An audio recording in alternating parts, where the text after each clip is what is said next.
asunto y el ¿Crees que dolor no de se la ha gente. reconocido? Definitivamente creo que el gobierno está minimizando el asunto. Fuerzas extranjeras en el combate al crimen organizado en México en general. Por supuesto que no estoy planteando que la solución sea regresar al pasado. ¿Colaboración sí o no con los Estados Unidos para un panorama como este que planteas? Es decir, la mitad de la gente votó por ellos, el 46% no votó por ellos. Es una soberbia brutal en el partido del gobierno. Se te menciona como candidato para el gobierno de Querétaro. Quiero saber si tú te ves así. Yo lo que he aprendido a lo largo de los años es que cuando estás pensando en el siguiente cargo, en lugar de concentrarte en tu trabajo, las dos cosas salen mal. Amigos, señoras y señores de la orquesta, estamos en el Senado de la República, acá en la Ciudad de México, y es un honor estar con el senador y además presidente de la bancada del Partido Acción Nacional acá en el Senado, Ricardo Anaya. Senador, ¿cómo estás? Me da mucho gusto saludarte, Jorge. Un saludo a todo el auditorio. Muchísimas gracias y vamos a entrar de lleno con el tema que nos ocupa. Creo que México está de luto. Hemos estado enterando por capítulos de terror respecto a lo que encontraron, en lo que se encontró allá en Jalisco. Creo que hay dos narrativas, la última, la del fiscal, la de Alejandro Gersmanero, ayer señalando pues inconsistencias por parte de la Fiscalía de Jalisco. ¿Cuál es la narrativa desde la postura del Senado de la República, específicamente de tu partido? Bueno, lo primero y lo más importante es reconocer la magnitud del problema, la gravedad del asunto y el dolor de la gente. ¿Crees que no se ha reconocido? Definitivamente creo que el gobierno está minimizando el asunto. Te diría tres cosas. Punto número uno. Nos está cobrando factura esta idea absurda de abrazos no balazos, que fue básicamente la política en materia de seguridad durante los últimos 6 años. O sea, cuando tú le ofreces abrazos a los delincuentes, lo que sucede es que la criminalidad crece, se empodera, sus métodos se vuelven cada vez más brutales y por lo tanto lo que sucedió en este rancho es una consecuencia de algo que se sembró a lo largo de 6 años. Segundo punto. Nos parece que este no es un problema local, este no es un problema en un municipio de un estado. El problema de la violencia, de la inseguridad, del poder creciente del crimen organizado, del cobro de derecho de piso, de la intimidación de la gente, es un problema nacional, un problema generalizado. Porque sí está este rancho en Jalisco, pero también tenemos un problema gravísimo en Sinaloa, lo mismo que lo tenemos en Tamaulipas, lo mismo que tenemos en Tabasco, ahora en Chiapas. Entonces, punto número 2. No es un problema local, no es un problema regional donde le puedan echar la culpa a un municipio o a un estado. Es un problema nacional generalizado. Y por lo tanto, tercero, no aceptamos que el gobierno federal, el gobierno del país, el gobierno nacional, se lave las manos. No podemos aceptar que usen este asunto como un lavamanos. Tienen que reconocer su responsabilidad, tienen que aceptar la magnitud del problema, porque Jorge, lo sabemos todos. El primer paso para arreglar un problema, ¿cuál es? Pues reconocer que el problema existe, que está generalizado. Y una vez que se reconoce un problema, entonces sí se puede empezar a resolver. Nosotros estamos en la mejor disposición de colaborar, de coadyuvar, de ayudar. Queremos que el país viva en paz y nos preocupa muchísimo la situación de inseguridad. ¿Cómo ayudar desde el Senado? En realidad, las políticas públicas en materia de seguridad y las reacciones que ha habido sobre esto se toman desde otros ámbitos, ¿no? Los senadores, ¿qué hacer? Ustedes además tienen una posición quizás muy difícil, delicada, porque la mayoría, además en el Senado, no está de su lado, ¿no? ¿Qué hacer en términos prácticos? ¿Qué decirle a la gente que está agraviada, ofendida? ¿Qué hacer los senadores, además de señalar esta narrativa que ustedes tienen y que tú nos compartes, ¿no? De decir que es un pago de facturas, quizás de más años, quizás no solamente de los últimos 6. También. A ver, ¿qué hacer desde el Senado? Déjame decirte 2 cosas. Y la segunda es la más importante. La primera, por supuesto que nosotros estamos abiertos a recibir este paquete de iniciativas que ahorita están en la Cámara de Diputados y que buscan darle más herramientas al gobierno para poder resolver el problema. Pero segundo y lo más importante, hacer un llamado a que seamos realistas. El problema de México no es de falta de leyes, hombre. Todo lo que hacen estos grupos de la delincuencia, robar, matar, secuestrar, vender drogas, extorsionar, cobrar derecho de piso, todo eso ya es delito, ya está en el Código Penal. Así es. No es que nos falten leyes, lo que nos falta es que se cumplan las leyes. Es decir, el problema de México es un problema de impunidad. ¿Qué porcentaje de los delitos que se cometen en México, de cada 100, cuántos no se castigan? 99. 99, Jorge. En el 99% de los casos, el delincuente se sale con la suya. Entonces, tenemos un problema de falta de leyes. Es que en México no es delito el secuestro. Es que en México matar no es delito. Es que las penas son muy bajas. Pues claro que no. El problema que tenemos es que las leyes no se cumplen, que el gobierno no ha podido poner orden, no ha podido establecer que lo que manda es la ley. ¿Qué está sugiriendo? Que se enfrente, que se combate este crimen como en los sexenios de Felipe Calderón, sacar al ejército e implementar estos operativos. Y segunda pregunta, senador, ¿esto no abre la puerta para que esta misma narrativa que se viene desde Estados Unidos y que señala a los grupos del crimen organizado en México como grupos terroristas, abra la puerta para que haya una intervención o una colaboración de fuerzas extranjeras en el combate al crimen organizado en México en general? A ver, 3 cosas. Por supuesto que no estoy planteando que la solución sea regresar al pasado. No, yo lo que creo es que tenemos que entender que el fenómeno delictivo, la inseguridad, la violencia, tiene 2 caras. Por un lado, el crimen organizado, es decir, gente que está organizada como si fueran empresas para delinquir, ya sea para robar autopartes. No roban cualquier autoparte, están organizados para robar ciertas marcas porque tienen dónde vender esas marcas, o se dedican a vender ciertas drogas, o se dedican a extorsionar, cobrar derecho de piso, o se dedican a secuestrar, y lo hacen de manera sistemática. Esa es la delincuencia organizada. Y por otro lado tenemos la delincuencia común. En el caso de la delincuencia común, la clave del asunto se llama prevención. Y en el caso de la delincuencia organizada, la clave es investigación, y explico por qué. Si tú solamente detienes al jefe de la banda, a la cabeza, pues sí, se va a ver muy bonito en los noticieros, pero no se resuelve el problema, porque pasa que los mismos de la organización, uno ocupa el lugar del jefe. O hasta se multiplican. Y 2, exactamente, se pelean entre ellos, y ahora en lugar de tener una organización tienes 2. La otra organización criminal los ve débiles y se te dispara la violencia. Es decir, solo detener a la cabeza, lo sabemos, no resuelve el problema y muchas veces hasta lo agrava. ¿Qué sí ha funcionado en otras partes del mundo donde también tienen problemas de delincuencia organizada? La investigación. Porque cuando tú mapeas a la organización criminal, cuando tú identificas quiénes son las 100 personas que la integran, qué función tiene cada uno y cómo está su estructura financiera, qué hacen con todo ese dinero, dónde lo están lavando, dónde lo están guardando. Cuando hay investigación, entonces sí puede venir un golpe fuerte, no a una persona, sino a una organización. Te pongo un ejemplo. Hubo una operación conjunta del gobierno de Australia con el de Estados Unidos, donde de un solo golpe, después de 2 años de investigación, detuvieron no a una, a 300 personas e incautaron el equivalente a más de 1,000 millones de pesos. Sabemos que eso es lo que funciona. Entonces, lo que tiene que hacer el gobierno es, y hemos venido insistiendo en esto, reforzar sus capacidades de investigación. Cualquier legislación que tenga ese espíritu la vamos a apoyar para mapear a las organizaciones criminales. Y segundo, pues también se requiere voluntad. Es decir, sí implica renunciar a esta política absurda de abrazos, no balazos, entender que no son amigos los criminales, que no hay nada que abrazar con ellos, y una vez que está mapeada la organización, hay que dar golpes certeros, no a una, a la organización completa. Si hacemos eso de manera sostenida, por un lado la prevención del delito y por otro lado con inteligencia, poder dar estos golpes de precisión, estoy convencido de que sí podemos recuperar la paz y la tranquilidad en el país. ¿Colaboración sí o no con los Estados Unidos para un panorama como este que planteas?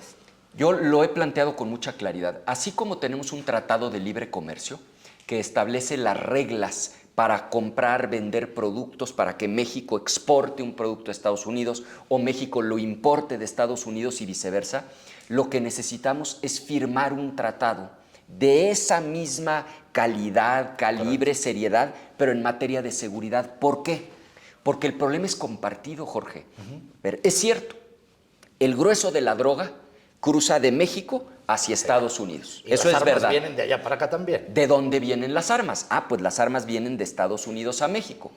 ¿Dónde se consume el grueso de esa droga? Pues se consume en Estados Unidos. ¿De dónde vienen los dólares que hacen tan poderosas a esas organizaciones en México que les permiten tener armas, ejércitos de personas, halcones? Pues esos dólares vienen de Estados Unidos. Es decir, es un problema compartido que solo vamos a poder resolver si trabajamos de manera coordinada, no subordinada, sí coordinada. Pero no es sentarse a hacer un acuerdo temporal, es firmar un tratado con la seriedad con la que se firmó en su momento el Tratado de Libre Comercio, que tiene 30 años funcionando. Hasta ahora Trump lo ha venido un poco a querer despedazar. Eso es lo que necesitamos, un acuerdo de la máxima seriedad, que no implique una invasión de nuestra soberanía, pero que sí implique aprovechar las capacidades del vecino y que podamos entonces colaborar para resolver este problema en común. Y se puede resolver en los próximos 6 años. Es un problema que se pueda atacar con este acuerdo. Yo estoy absolutamente convencido de que sí. Creo que si no hemos podido en México resolver el problema de la violencia y de la inseguridad es porque el gobierno de distinto signo partidista no ha establecido la estrategia correcta. Para hacer eso se necesita una comunicación, una colaboración de la oposición con el partido que gobierna. ¿Existen esas condiciones? Por supuesto. Nosotros queremos que le vaya bien al país, queremos que las familias vivan tranquilas, en paz, queremos que estos desgraciados que extorsionan, que secuestran, que matan, que envenenan a los jóvenes estén en la cárcel. Oye, y que toman además una posición, ellos ya salieron como si fueran una institución, digamos, a decir y a disculparse, ¿no? Como a lavarse las manos, nosotros no fuimos. Los delincuentes. Los delincuentes. Bueno, a mí cuando veo a un grupo de la delincuencia organizada cantando a coro con el gobierno, repitiendo la misma versión, eso me preocupa muchísimo. ¿Tú estás de acuerdo en esta postura estadounidense de que está el crimen organizado también gobernando este país? Es que esa no es una postura estadounidense. Olvídate de lo que opinen los gringos. Pregúntale a los mexicanos, pregúntale a la gente, oye, ¿tú crees que muchos policías en México, muchos ministerios públicos, muchos políticos tienen relación con los delincuentes, les reciben dinero para las campañas, los policías los protegen, los tienen en la nómina? ¿En serio nos tienen que venir a decir eso los gringos o ya lo sabemos los mexicanos? El problema es cuando queremos tapar el sol con un dedo. Olvídate de lo que opinan los gringos. Es una realidad que los mexicanos sabemos. Tenemos un problema gravísimo de colusión, de complicidad de quienes deberían de estar del lado del gobierno, de los buenos, policías, servidores públicos, y que están mezclados, que están coludidos con los malos, con la maña, con los que andan secuestrando, robando, vendiendo drogas. Y ese es un primer paso. Tienes que trazar esa línea con toda claridad. ¿Estás de este lado o estás de este otro? Y una vez que tienes esa línea trazada, una buena estrategia y luego ejecutarla con firmeza y con consistencia. Danos la primicia. Este bosquejo que seguramente ya existe de este tratado de colaboración, ¿será la fracción del PAN quien lo proponga? Sí, nosotros hemos venido trabajando en esto, Jorge, de manera muy seria. Estamos convencidos de que esa es la ruta, que el problema no se va a resolver si cada quien lo trata de resolver por su cuenta, porque como decíamos, pues las armas vienen de allá, los dólares de allá, la droga cruza desde acá, tenemos una frontera gigantesca, 3.000 kilómetros de frontera compartida. Tenemos que trabajar de manera conjunta. Entonces sí, estamos trabajando en este proyecto de tratado que implica colaborar, ponernos de acuerdo, qué le toca hacer a cada quien y que no haya invasión de competencias y por supuesto no haya violación de nuestra soberanía. ¿Y el gobierno federal tiene esos espacios, esas ventanas para que ustedes propongan esto? ¿Hay Mira, comunicación tuya con la presidenta, por ejemplo? Hay un problema gravísimo en México. Morena sacó el 54% de la votación aquí en el Congreso. Es decir, la mitad de la gente votó por ellos, el 46% no votó por ellos. pero con una serie de trampas, inclusive prácticas gangsteriles, convirtieron ese 54 en una supermayoría de 75%. Correcto. Entonces, hoy el problema es que literalmente pueden hacer lo que se les pega la gana. No necesitan los votos de la oposición para absolutamente nada. Y eso los ha cegado. Yo lo que veo, y lo veo con tristeza, es una soberbia brutal en el partido del gobierno, en donde creen que ellos tienen la respuesta a todo, que ellos lo pueden resolver todo, y si así fuera, lo reconoceríamos. El problema es que las cosas, particularmente en materia de seguridad, cada día están peor, no mejor, cada día están peor. Ojalá el que no se va a gobierno... resolver pronto. Estos 6 años van a tener esa oposición. Pero tenemos la oportunidad de resolver si hay apertura del gobierno, si hay disposición a escuchar. Si ellos tienen apertura, nosotros estamos dispuestos a colaborar. Hasta hoy te tengo que decir con toda franqueza, lo que noto es cerrazón y soberbia. Ojalá eso cambie. Correcto. Senador, si me permites cambiar de tema, creo que ha sido muy claro en esta postura que queríamos conocer en San Luis Potosí también, que estamos muy al pendiente, por supuesto, de lo que pasa en el Senado, pero también quiero hablar muy brevemente sobre política. Viene el 2027, se te menciona como candidato para el gobierno de Querétaro, quiero saber si tú te ves así, o en el 2030 si tú te ves como candidato a la presidencia de la República una vez más. Yo ahorita, Jorge, estoy absolutamente concentrado en mi trabajo como senador. Yo lo que he aprendido a lo largo de los años es que cuando estás pensando en el siguiente cargo, en lugar de concentrarte en tu trabajo, las dos cosas salen mal. Es como querer hacer la tarea, pero viendo para otro lado, pues las planas van a salir chuecas. Yo estoy convencido que lo que hay que hacer ahorita es trabajar para lo que yo fui electo, que es para ser senador, hacer las cosas bien, y ya cuando vengan los tiempos electorales ya veremos qué sigue. Creo que una de las grandes tragedias de nuestro país es que hay políticos que viven en la elección y nunca están cumpliendo con su responsabilidad. En lugar de hacer su trabajo, andan haciendo grilla y política. Yo me voy a concentrar en ser un buen senador y ya veremos en los 6 meses previos a la elección a dónde debemos de ir. Pero justamente en hacer ese trabajo, en portarse como oposición al partido que gobierna, pues van destacándose ciertas posturas y la gente contrastamos de esto es lo que así nos están gobernando y así están proponiendo los que están en la oposición. Exacto. Y eso te va construyendo. Te ¿no? funciona mejor hacer tu tarea en lugar de andar tratando de obtener un cargo futuro. Porque mira, cuando hacemos bien la tarea, pues la gente nos va a impulsar y nos va a decir, oye, yo creo que esta persona sería bueno que sea candidata. Y si uno hace mal la tarea, la gente va a decir, mejor que ya no continúe. Por lo tanto, tienes toda la razón. Cuando uno se concentra, inclusive se abren más puertas que cuando anda uno futureando. Correcto. Y finalmente quiero terminar con el tema San Luis Potosí.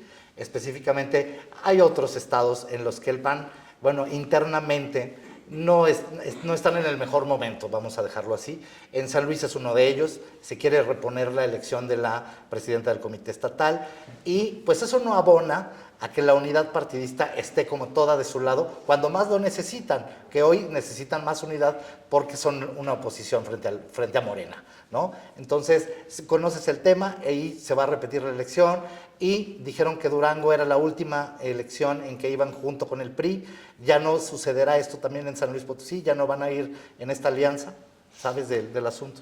A ver, por partes, lo primero que te diría es, creo que en San Luis, por supuesto que se requiere mucha unidad, pero el propio partido en San Luis se debe dar cuenta de la enorme oportunidad que la gente nos dio.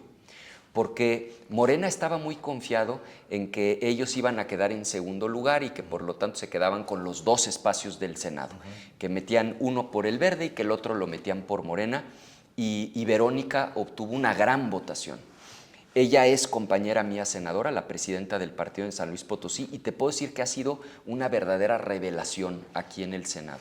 Una persona puntual, disciplinada, inteligente, dedicada, una excelente senadora.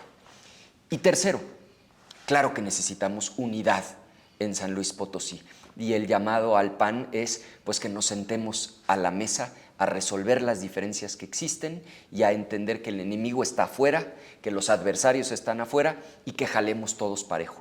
No conozco los detalles específicos de este litigio, pero yo confío en que se resuelva pronto, que se resuelva de la mejor manera, que la dirigencia convoque a todas las partes involucradas y que el partido llegue unido y fuerte a la elección de 2027. Yo estoy convencido de que San Luis es un lugar en donde el PAN tiene un potencial de crecimiento enorme si hacemos bien las cosas y llegamos unidos. Y sobre la política de alianzas, se va a resolver en las próximas semanas, meses. Va a ser una decisión nacional, ya lo anunció el presidente nacional del partido, no va a ser una decisión en cada lugar de manera distinta y el partido va a definir pronto cuál será la política de alianzas y una vez que eso se defina, pues eso será lo que aplicará también para San Luis Potosí. Termino subrayando, creo que el PAN tiene una posibilidad de crecimiento enorme en San Luis Potosí y por lo tanto, pues el PAN tiene que estar a la altura de ese reto. Muchísimas gracias, senador. Te agradezco estar en esta sección, en la Orquesta se Contesta. Vamos a estar viniendo al Senado de la República y te quisiera comprometer para seguir platicando Con en mucho otra gusto. ocasión. Y en la Orquesta se Contesta. La Orquesta se Contesta. Gracias, senador Ricardo Anaya. Gracias, culto público. Hasta la próxima.